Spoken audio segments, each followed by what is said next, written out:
अच्छा जी, अभी थोड़ी देर पहले आपसे बात हुई थी कि स्टॉक मार्केट में डायरेक्टली एंटर होने के बजाय एक नया आदमी जो है सेफ तरीका, महफूज तरीका यही है कि वो म्यूचुअल फंड्स के ज़रिए, यानी म्यूचुअल फंड्स में जो एक एसेट क्लास होती है ना, जिसे कहते हैं इक्विटी फंड्स। तो किसी भी एसेट मैनेजमेंट कंपनी एएमसी यानी म्यूचुअल फंड, नाम ले लेता हूँ मैं कुछ आसानी के लिए, जो लोग ज़्यादा वाकिफ़ नहीं है। एचबीएल का एसेट मैनेजमेंट कंपनी है, यूबीएल की फंड्स के नाम से, एमसीबी आरिफ हबीब के नाम से थी, अब उसका नाम तब्दील हुआ है, एमसीबी फंड्स हो गया। उसमें चले जाएं, एकेडी है, और अलमीज़ान फंड्स हैं, बहुत अच्छे, मीज़ान बैंक वालों का सब्सिडरी है अलमीज़ान फंड्स।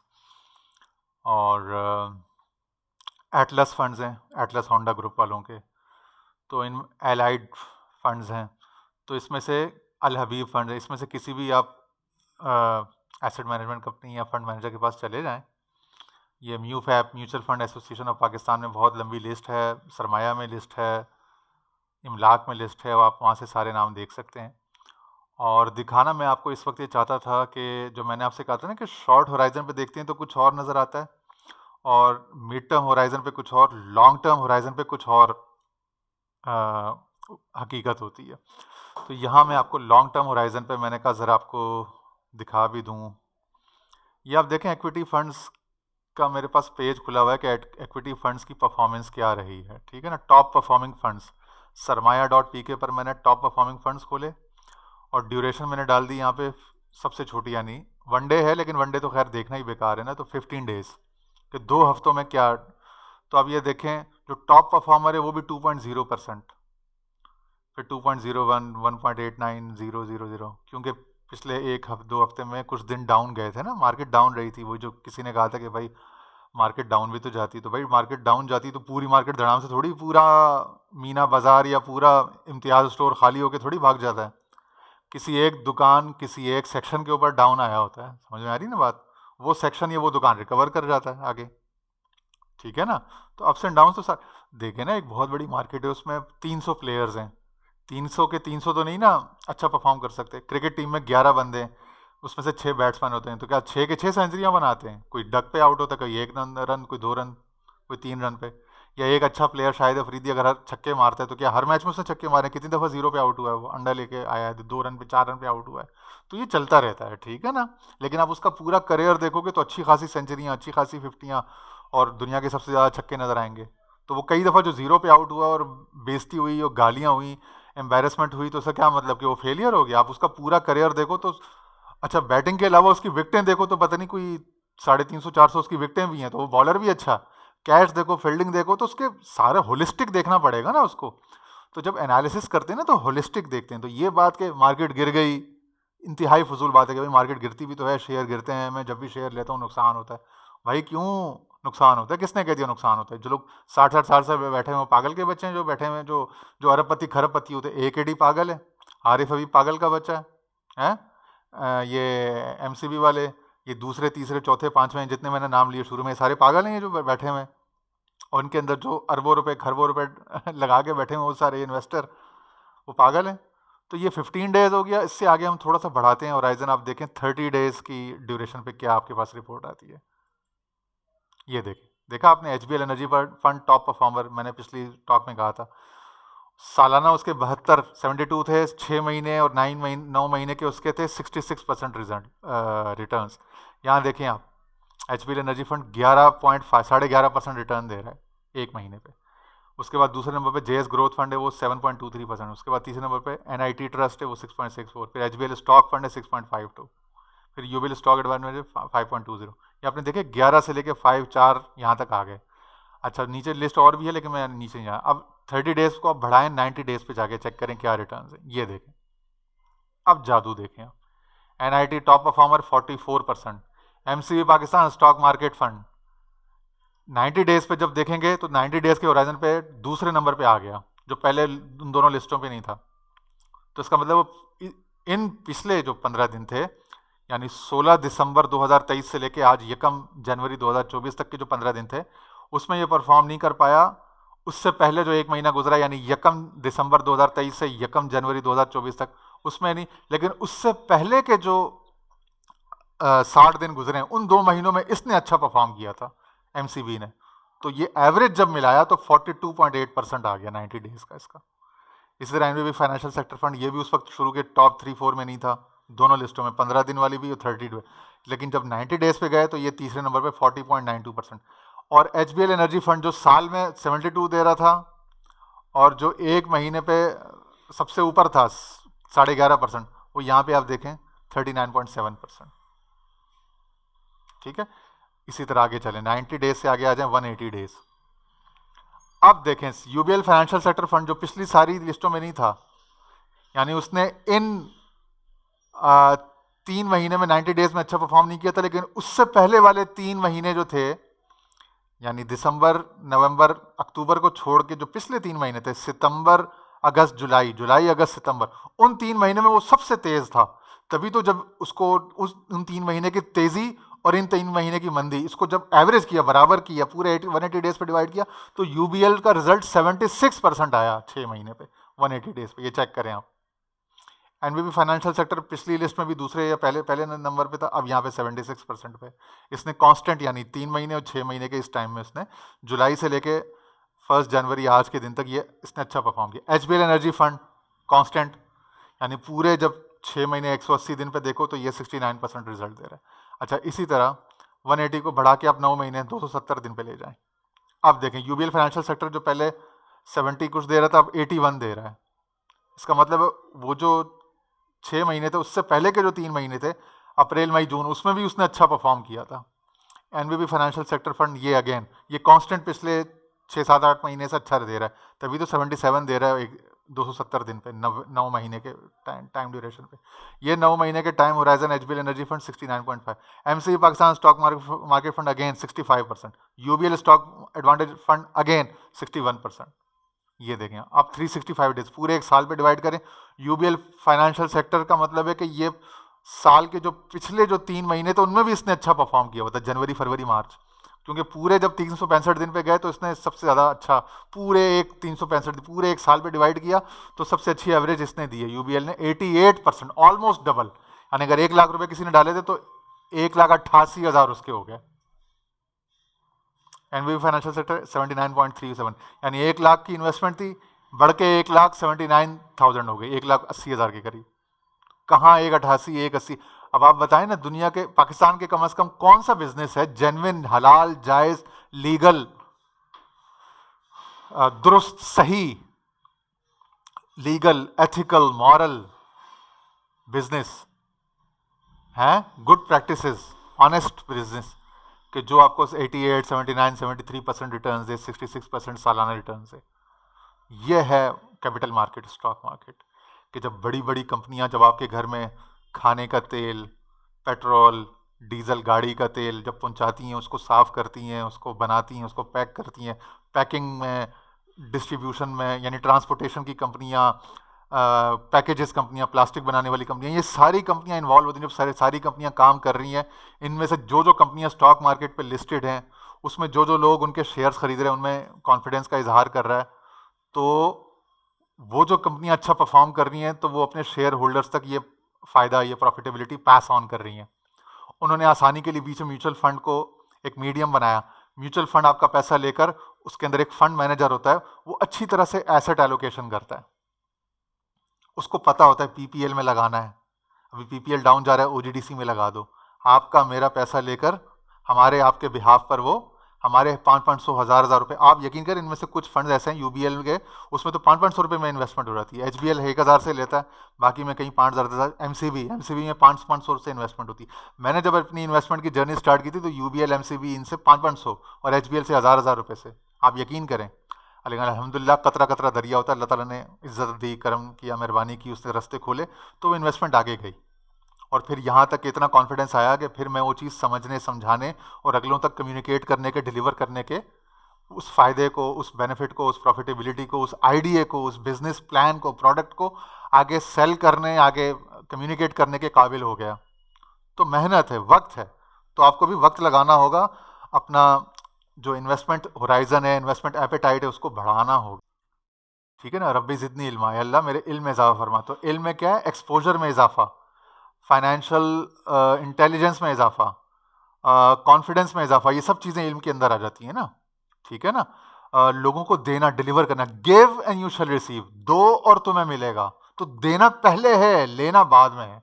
जो हमारे यहाँ लोग रोते रहते हैं ना, शिकायतें करते हैं, कहते हैं हमें कुछ मिल नहीं रहा, हमें कुछ आ नहीं रहा हमारे पास। भाई इसका मतलब है तुम्हारे देने वाली साइड पे कुछ कमी है, क्योंकि खुदा ने तो कहा है कि दो तो तुम्हें मिलेगा, तो तुम दे नहीं रहे हो, तुम मेहनत नहीं कर रहे हो, परफॉर्म नहीं कर रहे हो, अपने पोटेंशियल को यूटिलाइज नहीं कर रहे हो, कहीं रुक गए हो, किसी नौकरी में, किसी खास काम में, किसी शिकायत में, किसी तरक्की में, किसी बढ़ोतरी में, किसी कमी में रुके हुए हो, तुम दे नहीं रहे हो, अपने फुल टैलेंट को, पोटेंशियल को एक्सप्लोर नहीं कर रहे हो, उसको यूटिलाइज, इस्तेमाल नहीं कर रहे हो।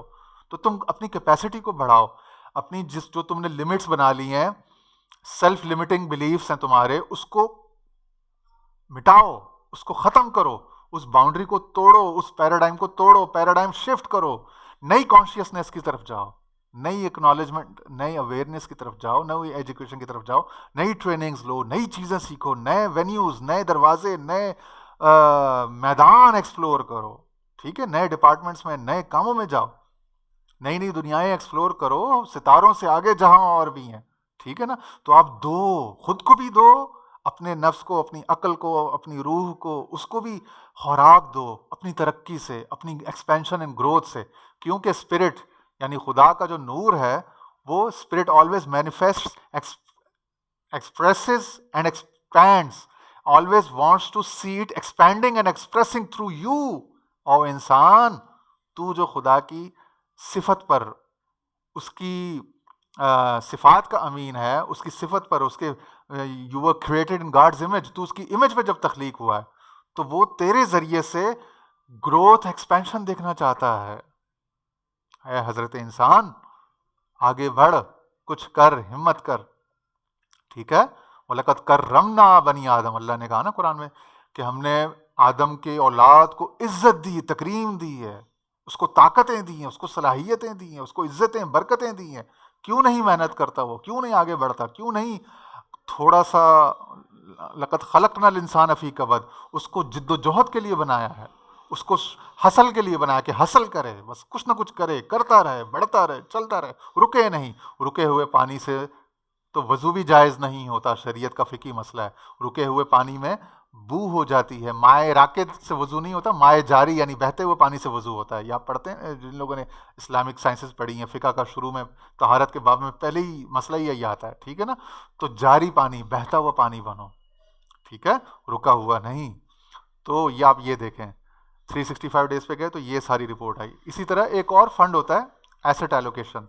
पहले मैं इक्विटी फंड और एसेट एलोकेशन से डरता था, घबराता था, लेकिन क्या मैं उसको 1 मंथ और 15 डे के होराइजन पे देख रही, देखें 111%। अक्सर इसमें मुझे ऐसा लगता है जैसे मेरे पैसे लगे वो कम हो गए, नुकसान हो गया, फ़ायदा नहीं हो रहा। 15 डेज पे देखें यही चीज़, 2%, 1%।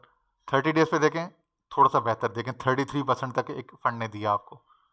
ठीक है ना, अच्छा अब आप आगे तमाशा देखें, 90 डेज पे देखें 37, 29, 29 नंबर्स बढ़ रहे हैं ना, प्रॉफिट्स, रिटर्न्स बढ़ रहे हैं।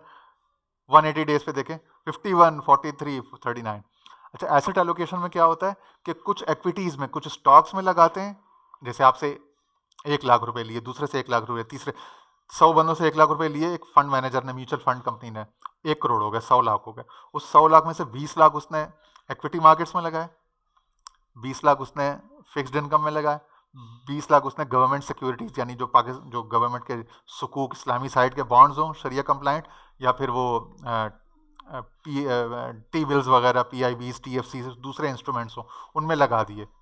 ठीक है, अब उन सब से क्यूमुलेटिव उसके पास मुख्तलिफ वेन्यूज़ में से, उसके पास मुख्तलिफ एसेट क्लासेस में से उसके पास फ़ायदा आ रहा है। कोई एक सेक्टर स्लो परफॉर्म कर रहा है, कोई दूसरा तेज़ कर रहा है, तीसरा तेज़ कर रहा है। तो एसेट एलोकेशन फंड में क्या होता है कि वो पैसा यहाँ से ट्रांसफ़र करके उस फंड में लगा देगा, उस एसेट क्लास में, वहाँ से निकाल के कमोडिटी में लगा लेगा, कमोडिटी से फिक्स इनकम में।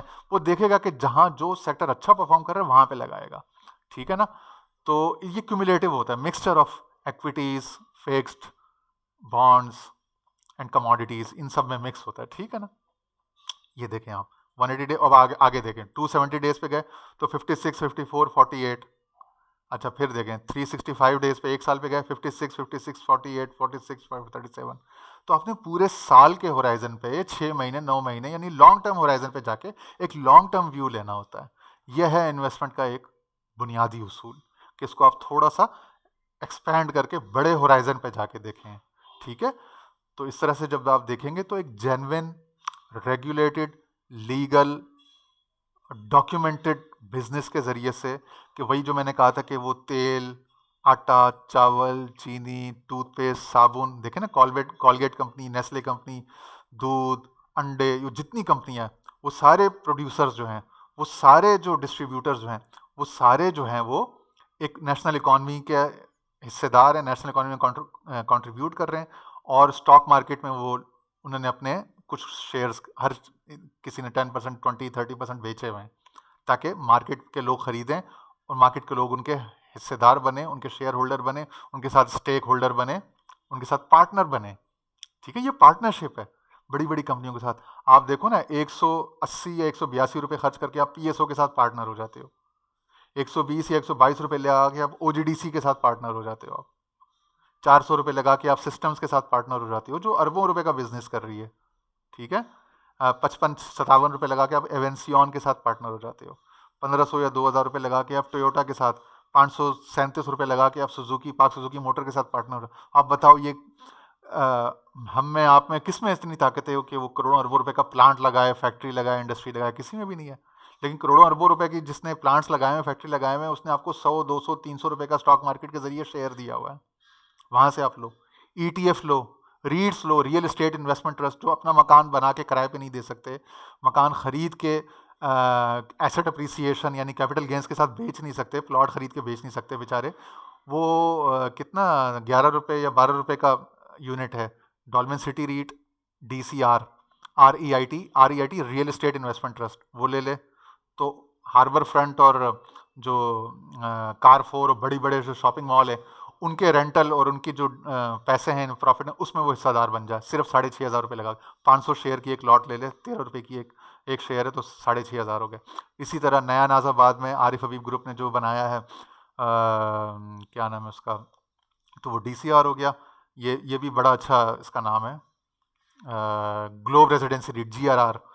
तो अगर आप मकान खरीद के, प्लॉट खरीद के बेच नहीं सकते हो, किराए पे नहीं दे सकते हो, तो आप रीट के जरिए से 6500, वो भी तकरीबन 13-14 रुपये का उसका शेयर है, 500 शेयर की एक लॉट है। तो स्टॉक मार्केट के जरिए से आप किसी ब्रोकर के जरिए से अकाउंट बनाएं स्टॉक मार्केट में, और वो रीट खरीद लें, DCR ले लें या GRR ले लें।